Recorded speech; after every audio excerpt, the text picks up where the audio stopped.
everybody. It's Debbie Kelly with the Sensible Nutrition Program up in Cody. And so today I'm going to talk a little bit about leftovers. My husband and I really enjoy having leftovers. And you know what? We don't just, a lot of times we think of leftovers of, like after Thanksgiving or a big family meal or something like that. But it's really easy to have those leftover items tucked away in your freezer or refrigerator to eat at a later date. So one of the things that I like to do is if I'm making hamburger or I'm cooking up taco meat or whatever, I always cook extra just because of the fact that way I can freeze that extra up and then all I have to do is pull it out of the freezer and warm it back up again and, get the lettuce and the cheese and all the other things to go along with tacos, get that all ready, and then I can have dinner or we can have taco salad. So those type of things, those are things that I've done for years. When I make lasagna, I always make a double batch, which seems excessive just for my husband and myself.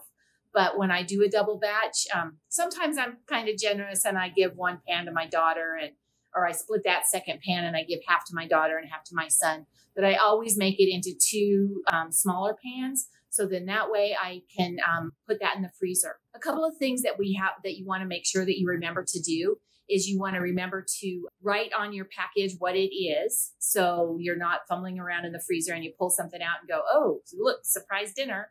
So you want to make sure you label it, whether it's lasagna or leftover spaghetti sauce or whatever it happens to be. And the other thing you want to do is make sure that you put the date on it as to when you put it in the freezer.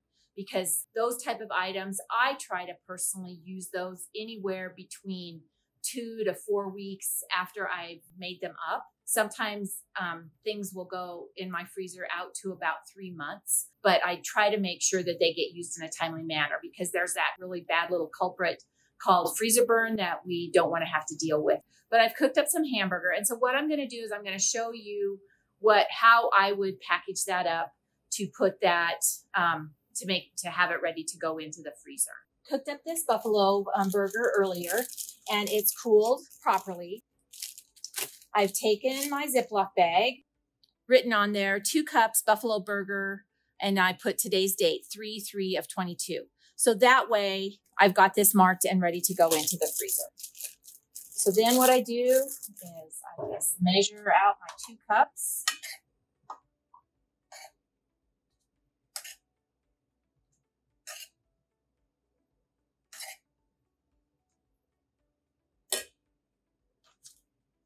Dump it in. One more.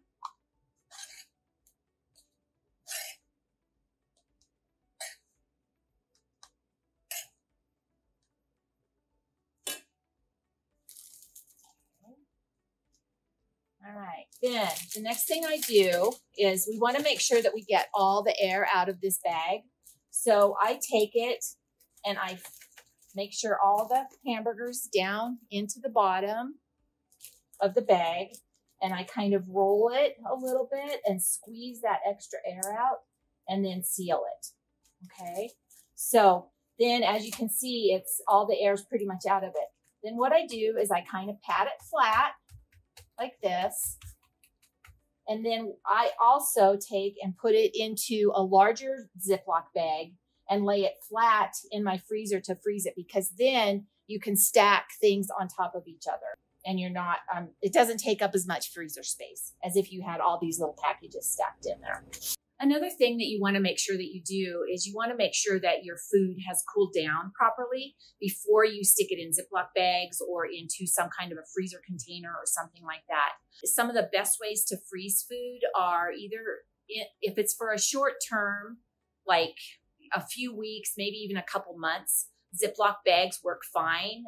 You want to make sure you get all the air out of that bag. Freezer containers can work too. If there's a lot of space between your whatever you've put in your freezer container and the lid, what I always do is I take plastic wrap and I put it in there, a layer of plastic wrap, and then put my lid down, because that way the air can't get to your food that you have in that container.